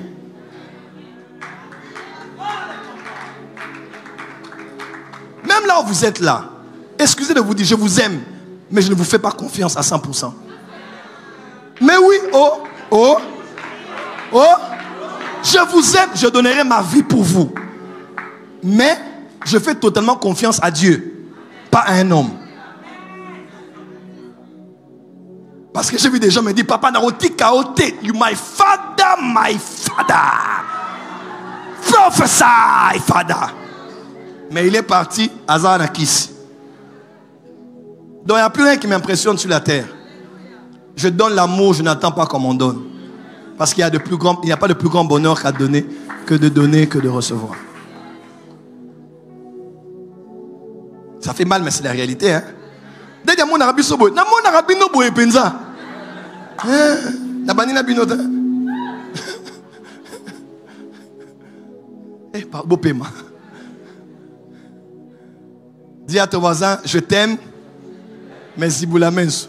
Ziboula Menso. J'ai mal parlé. J'ai pas dit qu'on soit suspicieux ici. J'ai seulement dit Ziboula Menso.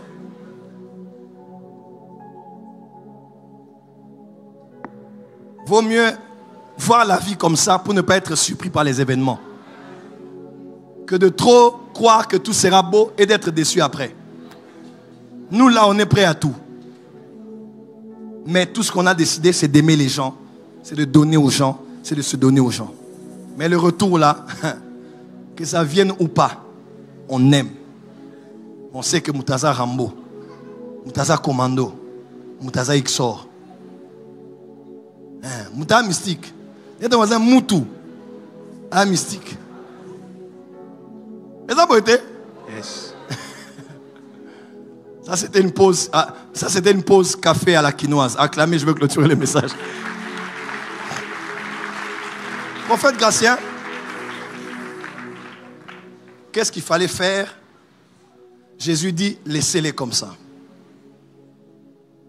Parce que vous n'aurez pas la capacité d'enlever tous les ivrés. Écoutez-moi, je vais être honnête avec vous. On peut prêcher contre les faux prophètes. On peut prêcher contre les faux miracles. On peut prêcher contre les fausses prophéties. On peut prêcher contre la musique mondaine. On peut prêcher contre tout. C'est pas vous dire, nous sommes sur la terre. Ce n'est pas parce que tu prêches que ça va se terminer. Il y a des choses, c'est là. Nous ne sommes pas encore au ciel. Nous ne sommes pas au règne millénaire. Nous ne sommes pas dans la nouvelle Jérusalem. Il y a des choses, il faut qu'on laisse ça croître ensemble. Le temps viendra où les moissonneurs qu'on appelle les anges, eux-mêmes vont venir. Ils connaissent la technologie. On n'a pas la technologie pour séparer ce mélange. Les anges, eux, ont la technologie. Ils sauront comment séparer l'ivraie du blé. Mais toi, ne fais pas. Et les impies, on les jettera là-bas. Et les fils du royaume, on les mettra de l'autre côté. Le temps viendra où la vérité se saura. Voilà pourquoi, chers prédicateurs, arrêtons d'attaquer les autres. Parce qu'on ne sait pas au fait qui est qui. Mais un jour où l'œuvre de chacun paraîtra dans la lumière, il y a des gens qui étaient comme des faux et pourtant c'était des vrais. Ils étaient comme des vrais et pourtant c'était des faux. Qui suis-je moi pour juger quelqu'un? Je ne connais pas quelqu'un, c'est qu'il est en secret.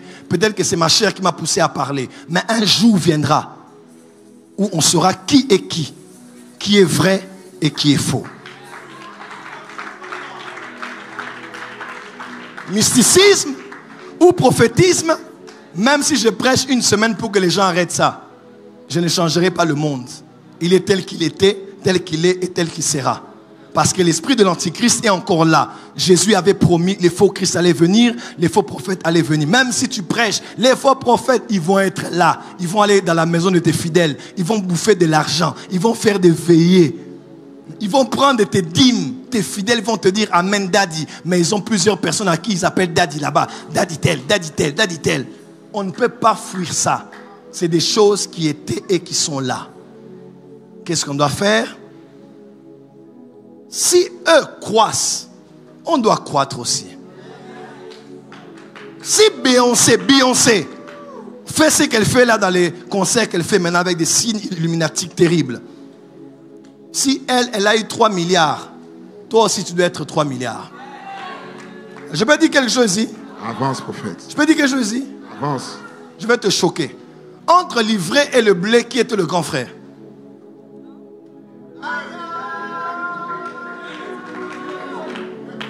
Qui a été planté avant l'autre? Le bleu.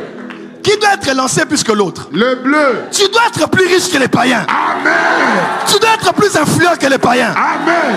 Si eux croissent, tu dois croître aussi. Si eux font des faux miracles, tu dois faire des vrais miracles. Amen. Si eux font des fausses prophéties, tu dois faire des vraies prophéties. Amen. Lis ça. Prophète ici. Toi qui attends quelque chose de la part de Dieu. Lève la main, reçois cette parole. Je dis, toi qui attends quelque chose de la part de Dieu. Yes.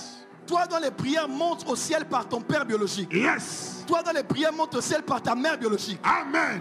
Toi dont les prières montent au ciel par ton père spirituel. Amen. À partir de ce soir, Yes. que Dieu te l'accorde. Je reçois. Je m'en vais détruire les influences des sorciers. Amen. Tous les fils du diable qui travaillent dans le mysticisme. Amen. À partir de ce soir, que par le prophétique, Amen. que par le prophétisme, Amen. leurs œuvres soient détruites. Amen. Au nom de Jésus. Allez, battez les mains une fois, 2 fois, 3 fois. Fermez la porte. Quelque chose va se passer tout de suite. Fermez la porte. Tout le monde est dedans, fermez la porte. Ça va être terrible maintenant. On va prier 3 minutes. 3 minutes seulement. Prière intense. Ferme déjà tes affaires. Mets ton téléphone dans le sac. Ferme déjà tes affaires. Les fils du diable travaillent. Nous aussi on va travailler. Ils vont croître. Nous aussi on va croître. Ils vont parler. Nous aussi on va parler. Attendez. Ils vont croître. Nous aussi on va. Ils vont maudire. Nous aussi on va. Ils vont faire des incantations. Nous on va prier. Ils vont parler. Nous aussi on va parler. Ils vont acheter des passés. Nous aussi on va acheter des concessions. Ils auront l'argent, non, on aura aussi quoi? Ils ne m'empêcheront pas d'évoluer. Peu importe les sorciers, les fils du diable, nous allons croître ensemble. Match quoi tamtoki masate. La Bible déclare domine au milieu de tes ennemis. Est-ce que tu es prêt? Yes, Lord. Battez les mains une fois. Yes, Lord. 2 fois.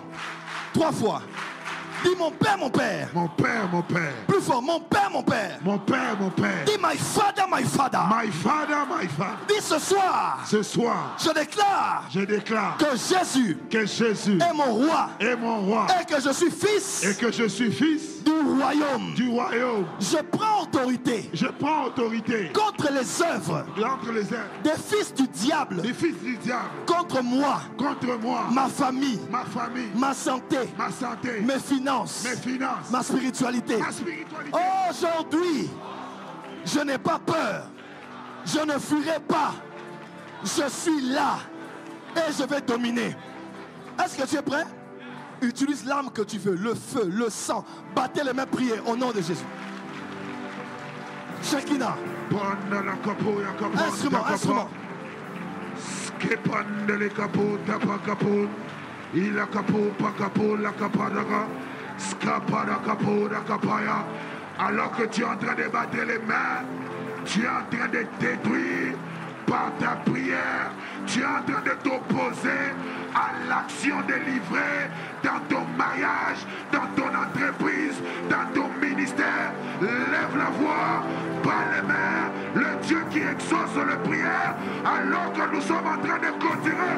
Exauce ta prière, exauce ta prière. Il a sa boca, preke le paya kapaya, seke paya,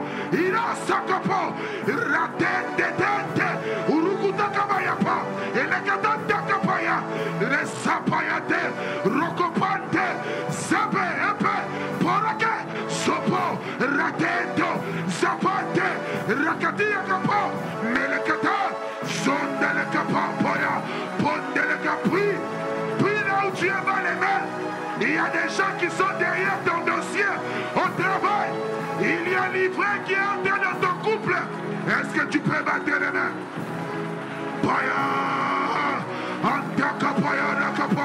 Bas les mains, ne sois pas distrait dans tes études. Pour la capaya, ne laisse pas livrer, encercler ton père. Ne laisse pas livrer, encercler les activités de ta mère. Lève la voix. Mosopo, Pataporaka, Ilapaya, toi qui es connecté sur Power Channel, toi qui es connecté sur YouTube, lève la voix. Oh, toi qui écoutes les prières, tous les hommes viendront à toi. Est-ce que quelqu'un peut accélérer avec les mains? Bas les mains rapidement. Sapaya Kapa, Makapaya Kapa, Antakapora Kapaya. Bas les mains, nous sommes en train de prier. La fin d'une chose vaut mieux que son commencement. Reçois cette parole du prophète, cette instruction, ce point de prière, comme le point de prière qui bascule ta vie maintenant. Et quelle que soit leur force, quelles que soient leurs racines, là où ils tirent leur force pour s'élever contre toi, que Dieu te donne la force de renverser. Molokopoya. Ceux qui en veulent à tes enfants, tu verras les visages, tu verras les noms, tu verras les visages. Ceux qui en veulent à ce marché que tu as initié, tu verras les visages, tu verras les noms. Pas les mains là où tu es, pas les mains tu es, pas les mains là où tu es. Celui qui a levé cet hôtel de la mort, celui qui renforce l'hôtel de la mort contre un membre de ta famille, tu verras son nom, tu verras son visage. Prie. Est-ce que nous pouvons prier? Accélère avec tes mains. Moloko Payaka, Inteke Podakapaya. Il y a des hôtels, des livrets qui déclarent que tu ne te marieras pas, que tu ne vas jamais te marier. Si tu bats les mains, que Dieu vienne à ton secours, que Dieu vienne à ton secours, que Dieu vienne à ton secours. L'irréversible devient versible. Au nom de Jésus, alors pas les mains, prie. Lève la voix, prie. Ne sois pas passif. Maintenant le feu. Le feu. Envoie le feu. Le feu. Le feu. Fire. Modulation. Fire. Le feu. Fire. Le feu. Fire. Fire. Fire. Fire. Fire. Il rend son jugement par le feu. Moto. Par le feu. Moto. Holy Ghost. Moto. Fire. Moto. Holy Ghost. Fire. Holy Ghost. Fire. Holy Ghost. Fire. Holy Ghost. Fire. Fire. Fire. Le feu dans ta maison, le feu au bureau, le feu dans ton couple, le feu dans tes relations, le feu de Dieu. Fire. Holy Ghost. Fire. Holy Ghost. Fire. Holy Ghost. Fire. Send your fire. Send your fire. Send your fire tonight. Father, in the name of Jesus. Porakapaya. Sepereka. Menekapoya. Dans ton ministère, que le feu vienne. Que le feu vienne. Homme de Dieu, lève-toi dans la prière. Par les mains. Par les mains. Par les mains. Que le feu vienne. Que le feu vienne. Brûler ce qu'ils ont semé alors que tu étais distrait dans des conflits. Alors que tu étais distrait. Tu étais fatigué. Tu étais poussé. Jésus. Battez la main une fois. Deux fois. On a dit, mais d'où vient livrer? On a dit, c'est un ennemi qui l'a fait. Dis à ton voisin, c'est un ennemi qui a fait ça. Nous allons déraciner. Tout ce qui n'a pas été semé par notre Père va être déraciné. Tout ce qu'on a mis dans ta parcelle, dans ta maison, dans ton fils, dans ta fille, tu dis, moi, Nanga Zalanga Boete, Oko Picolango, le Dieu de Jérémie est là. Je t'ai établi pour déraciner, pour abattre, pour détruire. Dis mon Père, mon Père. Mon Père, mon Père. Lélo. Lélo. Nazo Picola. Nazo Picola. Ce soir, je déracine. Je déracine. Tout ce qui n'a pas été planté par toi. Tout ce qui n'a pas été planté. Au nom de Proya. Par les mains, nous sommes en train de prier. Askapoya. Skapola kapoya kapa. Et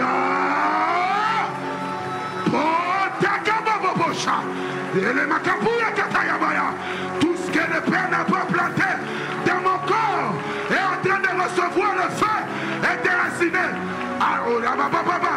Père éternel, déracine toutes ces masses de poison dans mon corps. Au nom de Jésus. Père éternel,